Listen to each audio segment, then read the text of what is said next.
Metamodern Era by Shri Mataji Nirmala Devi.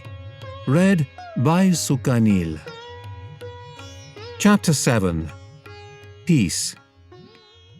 Ego and conditionings are created by mind, which is a myth. As we create the conditionings with our mind, they later control our mind. In the same way, the ego controls the mind. Ego is a very dangerous disease with us. When this ego is inflated, a person feels as if he is on top of the world. One actually floats with this inflation of ego and never feels the pangs of unreal existence. This ego is very happy to hurt others and to say things that will make others absolutely miserable. It makes you do things which are very, very inhuman. Unless people introspect, they cannot see the villainous character of this ego.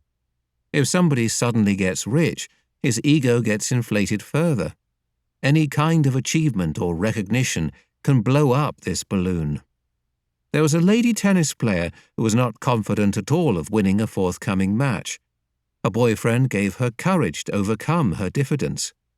He went with her to England to be with her and to help her to play her match, for which she had to borrow money. Throughout the match, he would encourage her by clapping and shouting.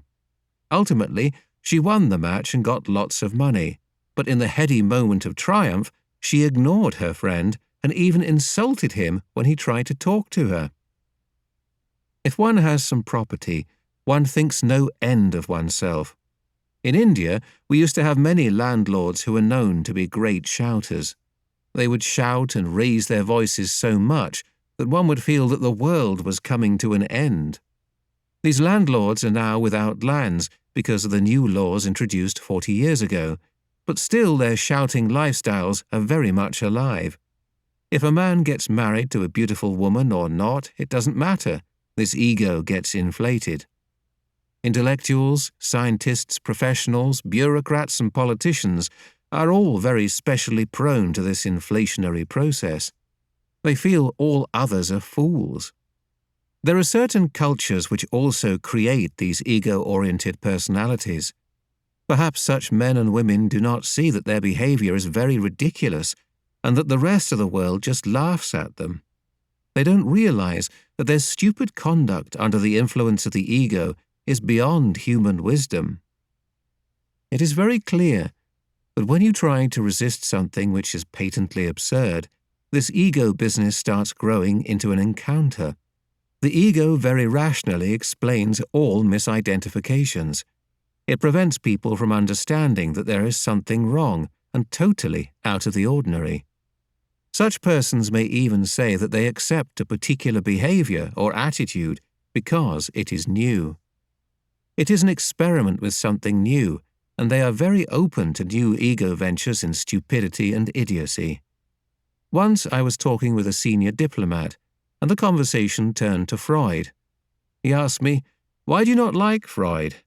I said, "Because he is wrong and teaches immorality. I like Jung, who is sensible in revolting against Freud and following a sensible line of understanding." He said, "What is the greatness of this Jung, who said the same thing that has been said in the traditional way? What new thing has he said? Freud said something new, and that is why he is great." I was rather undiplomatic. I told him, "Sir, you have eaten all this food all your life. You have never eaten this table. It is a new thing. Why not try eating this dinner table?" Of course, he was quite shocked at my remark, which I had made very gently. This gentleman was a very intelligent and well-known person for his writings. I was amazed that he betrayed such a lack of knowledge of the fundamentals of life when he talked in such an irresponsible manner. To others, he would appear to be very tolerant, balanced, imaginative and normal. In the West, the first Sahaja meeting brought me in touch with 7 hippies. They had no earnings at that time, but they had hair like nothing on earth. I'm sorry I cannot recall for comparison any animals or even birds who have knotted hair of that kind. Their hair was full of lice, and they scratched their knotted hairstyles all the time. When I asked them why they styled their hair like primitive persons, the answer was that they wanted to become primitive men who were peaceful. I had to tell them, "You have very modern brains under your hair. How can you change your naughty brain?" Ego wants to move faster than others. To keep pace with it, the whole trend of modern literature and artistic expression is full of speed. The faster the speed, the greater the popularity. Literature that has to have attraction in it has to be extremely fast. Even films are made of very fast themes, so much so that one loses continuity with the speed of the theme. Also, most of them are very haphazard, as the creators are confused. This speed does not allow the theme to touch any viewer deep into his being. It does not touch emotions, nor does it touch that area which will bring peace, or which will create pure joy. Speed is another way for people to develop a very, very big ego, like the Grand Prix. They have accepted that the Grand Prix is a very good sport and people enjoy it very much, but to be frank, it is very bad for the ego, which bloats up. The person who wins becomes egoistical, and those who support him also become the same. When a participant crashes, the viewers get the thrill or sensation of a lifetime. One can see that this fellow who is burnt in the Grand Prix could not have been specially chosen by the divine to be burnt like this, but to shock the people who are enjoying this Grand Prix.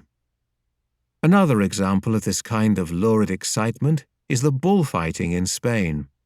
The Spaniards are very fond of bullfighting. 6 times a year bullfights are arranged and a large stadium is completely filled with people. This art was introduced by the Turkish people when they were ruling in Spain. The Turks were very harsh with the local people. Then came Franco.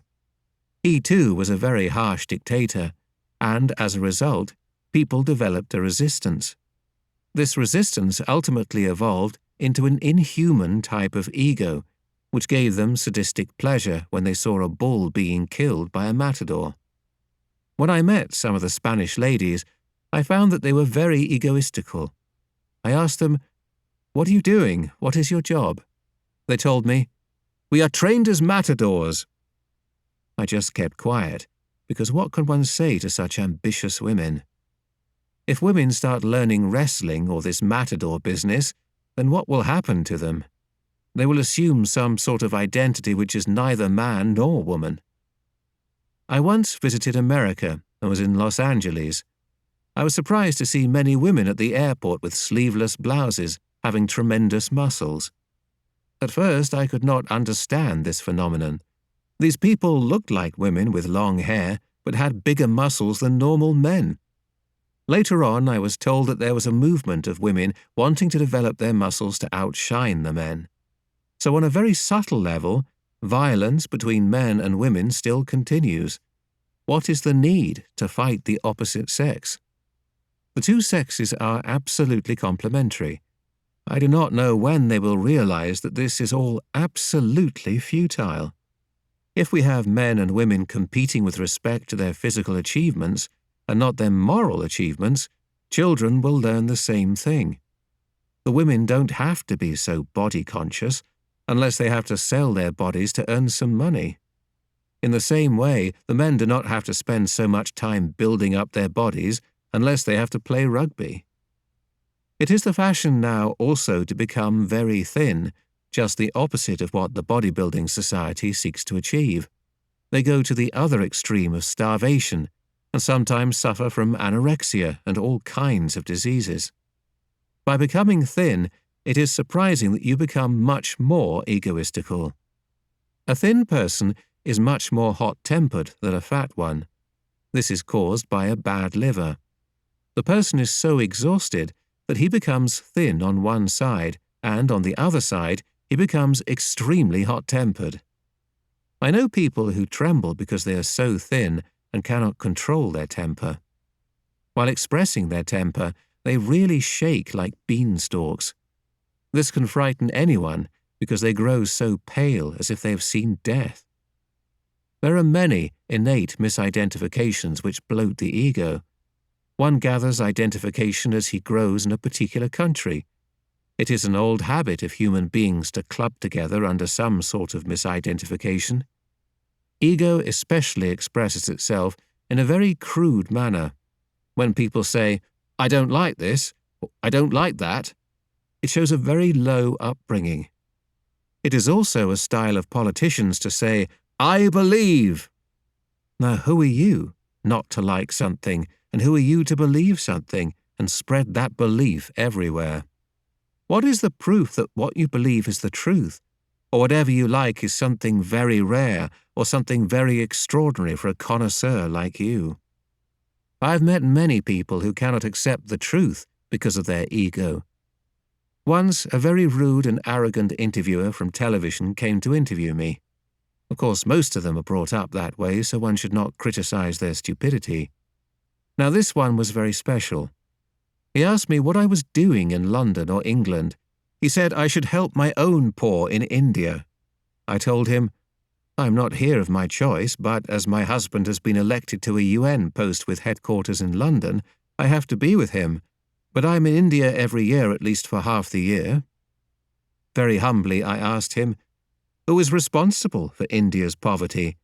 If a country has guests for 300 years without any visa or immigration, how can you expect such a country to be rich?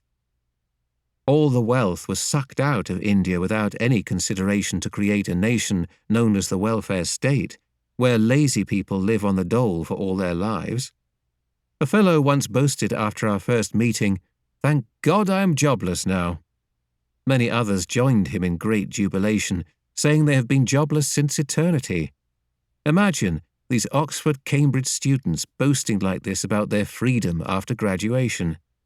From this lot, we now have thousands who feel ashamed to take the dole. I asked him, who will become poor and who will become rich? He felt quite upset with this answer from an ordinary Indian housewife. Then he asked another question. "Why do you have such a large population in India?" I said very calmly, "Sir, I may say that for this overpopulation, also perhaps you are responsible." The ego explosion of this English interviewer was really worth viewing in silence. He jumped with temper.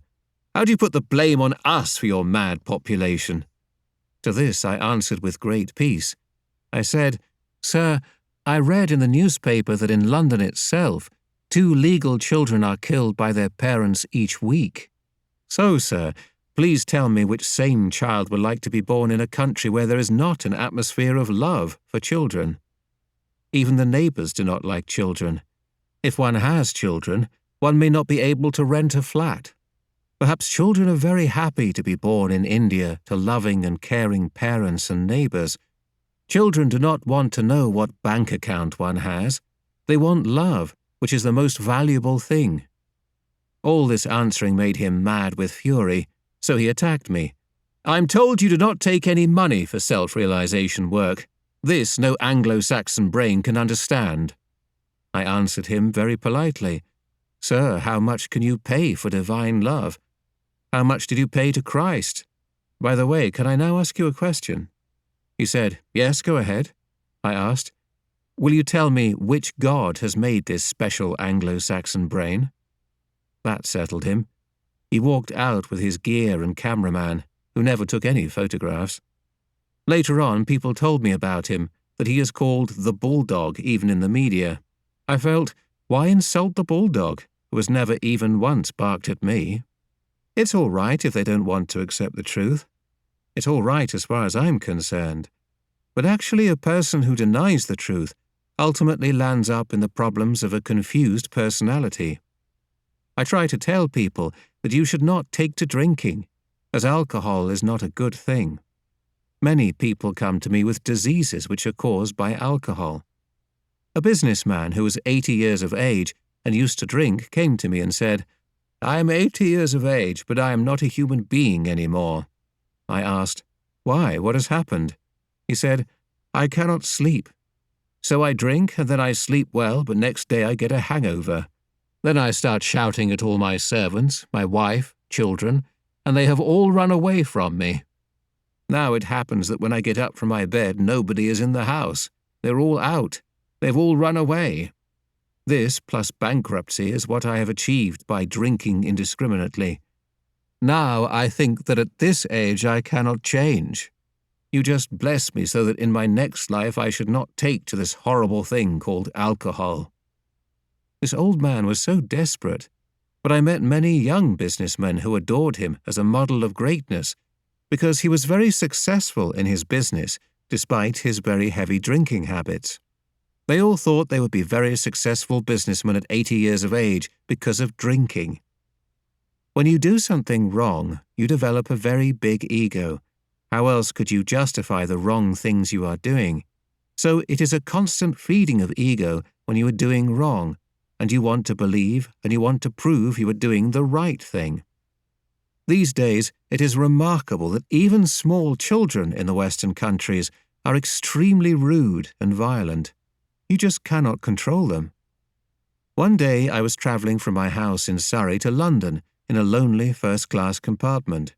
On the way, there came into the compartment 20 children from 8 to 12 years of age studying at a very good private school. They were wearing monograms on their blue uniforms.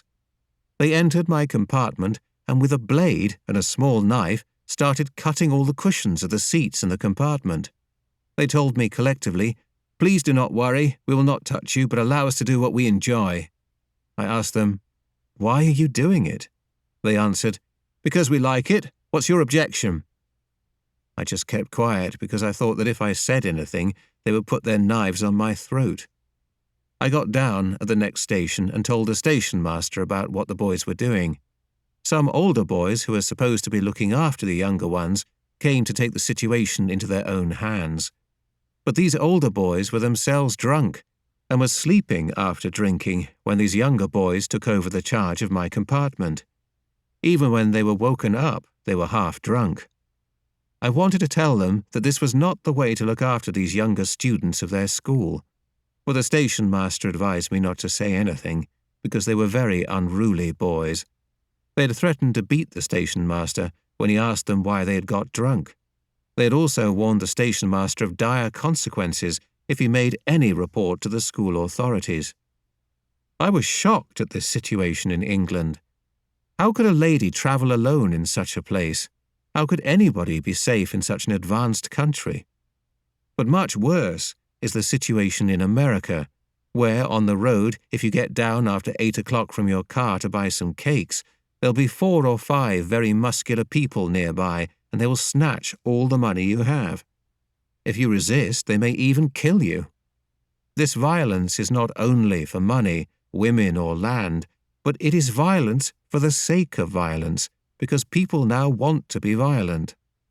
If somebody is not violent, they think that such a person is weak, and he should be really ridiculed and laughed at. Violence towards people who are physically weak, violence towards people who are mentally retarded, violence towards people who are uneducated, violence towards people who are not of the same race, violence towards people who have immigrated to your country legally, violence towards women, violence towards wives and children is also very common. This is what some strong human beings are doing to others who have disadvantages and belong to the weaker sections of the same human society. Wherever they could assert themselves, they have enjoyed that violence as if it is the most beautiful thing to do. In the olden days, people were violent to holy saints. Saints, being very tolerant and truthful but outspoken, were not appreciated by people who were evil. Evil people exist today also in the form of religious organizations which are very dishonest and violent, preaching falsehood and making money out of simple, faithful people. Namadeva, a saint, said that an evil person will always be evil, always anxious to torture. Like a fly, even if it goes in your stomach and dies, it makes you so sick that you die of vomiting. On the other side, there are people who are intellectuals and have no idea about reality. They try to form a forum, to be politically in the field, or to support some political party. We have a very bad group in Maharashtra. They call themselves the people who will remove the shackles of blind faith. But they themselves are not aware of reality. They have got no spiritual authority as saints. A few people have got together and have become a self-appointed group to cure the blind faith of other people. Those who are themselves blind and who believe blindly in their own ideas cannot remove the blind faith of others. It is only a real saint who can do this work. In India, there have been many saints who have talked against blind faith and false gurus. I have myself, from the year 1972, been warning people openly against blind faith, false gurus and their cults. People warned me that I was very outspoken, that I should be careful, as these evil people would try to kill me. Nobody tried to kill me, nor did I stop saying that one cannot purchase one's guru or master. People who have come to Sahaja Yoga have got rid of all extreme ideas of blind faith, customs, and misidentifications, which had conditioned them earlier. This happens spontaneously once you get the light of the Spirit within you. Then only can you see the reality, which is so nourishing and joy-giving. There have been many false charges levied against me, but none of them has any substance, because those who are themselves making billions of dollars want to justify themselves by calling honest people money-oriented. Those who think that they are in charge of a religion should also open their eyes and try to understand what is reality, what is benevolence for the people who follow their religion. As they are not nourished by truth, people ultimately end up being violent. It is easy to prove that Sahaja Yoga is the way to achieve your self-realization. It has been proved in many countries. Even so, in Maharashtra, which is known for its saints, some misguided people have taken a malignant pleasure in attacking Sahaja Yoga and disturbing our seminars. The worst event happened in a remote village, where they got hold of small primary school children and asked them to throw about 500 stones at the people who were trying to listen to me. This caused many injuries to our people. Now, of course, they are all cured. Everything was done to file a lawsuit against the blind organization which was so violent. These people bribed the police and tried to establish that they were the ones who were really beaten by us. They have no certificates from the doctors that they were injured. The case has been pending for the last 5 years in the courts, and no decision has been taken so far. This is the plight of many truthful people, even in the 20th century. The reality must be brought to light for the benevolence of the whole world. This must be done in a country like India, where so many saints have been born. Unfortunately, even in India, a number of saints have been troubled and tortured, while those who are dishonest, who are good talkers like Rajneesh, are very popular socially.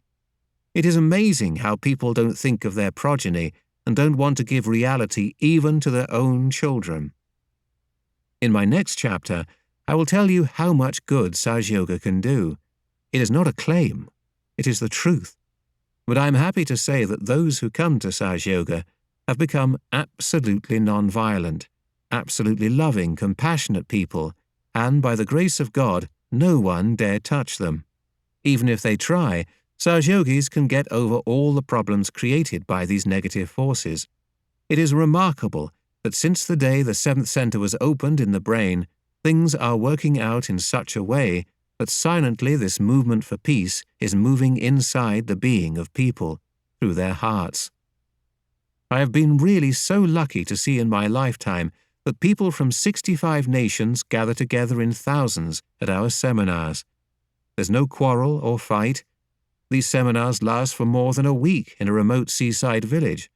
There also some greedy villagers try to spoil the water by throwing dirty things inside the well, but small little children, all hardly 5 years of age, came and told me, like angels, that we should not drink any water from this well.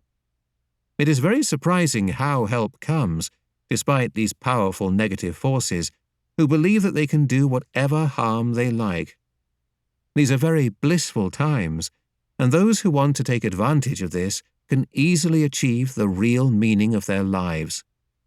Only in the light of the Spirit we see and feel on our central nervous system that we are part and parcel of one primordial father and mother. The cells in the body act collectively. If one part of the body is hurt, then the whole body looks after that part. The whole body itself is coordinated and acts in an extremely coordinated manner. We need not go into the scientific aspect of this matter. However, It is obvious that every part of the body is somehow connected through the central nervous system to every other part of the body. The reflex actions which take place in the body are exactly the same as those which happen spontaneously to people who are together in Sahaja Yoga. If one person is sick, the whole body of Sahaja Yogis rush to his help. If one person has a genuine problem, the whole organization, which is a living organization, acts spontaneously to solve the problem of that individual person. In the light of the spirit, one becomes completely integrated and extremely aware and wise. The greatest achievement is that he becomes joyous, and instead of finding fault with others, he becomes sensitive enough to enjoy another's personality. The only way we can bring peace on this earth is not by talking or by organizing, but by transforming people to this new awareness of the fourth dimension, where they become the spirit. But what are we to do about people who are violent? How do we protect ourselves from them is always the question put to me. The answer is that we are now in the realm of God Almighty. We now belong to the kingdom of God, and He is capable of arranging our protection and nourishment. But first, we have to enter into His kingdom with humility and with readiness. If somebody does not want to have self-realization, no one can force it. It is not possible to force a seed to sprout. Unless you put the seed inside Mother Earth and pour the water of love on it, it won't sprout. In the same manner, it is not possible for us to be disturbed, upset, worried, or tense if we are standing in the light of the Spirit. The dreams of all the people who are seeking the truth can be easily fulfilled if they only have pure desire to have reality and not falsehood. World peace can be achieved only when people in charge of world affairs get their self-realization. They are leaders of different countries, and through a Sahaja relation, they will respect and love each other. They will be like benevolent kings described by Socrates, who will think of global peace. Today it seems as if the whole world is ablaze with war or preparation for war. For example, the war in Bosnia is the misidentification of Croats, Muslims, and Serbs. They follow the Christian and Muslim religions. The Croats are Catholic Christians, but do they follow Christ? What about Muslims who believe in the formless God and despite this fight for land? Actually, Muhammad never talked of an exclusive religion. He talked about Abraham, Moses, and Christ in a series, and the fourth was himself. Even Christ talked about Abraham and Moses. Why do people who follow Moses, Christ, or Muhammad fight? They have the same roots. At least these three religions should produce people who understand the oneness of their religions. Of course, the Hindu religion is not exclusive. It accepts all the religions. But even Hindus at the helm of affairs in India have made different laws for different religions. They are taking advantage of the minorities for votes in the democracy. The human mind is always bombarded with thoughts. It builds the ego, and it reacts with it. Those who are conditioned are frightened people. These thoughts come from the past or from the future. But reality is in the present, where we achieve peace. The mind creates all the problems for an individual or for the collective. One has to go beyond the mind, into thoughtless awareness, where there is peace. A new race of these peaceful warriors is already created. The only thing is, I hope it expands to such an extent that many people become peaceful and emit peace through their personality and saintly work.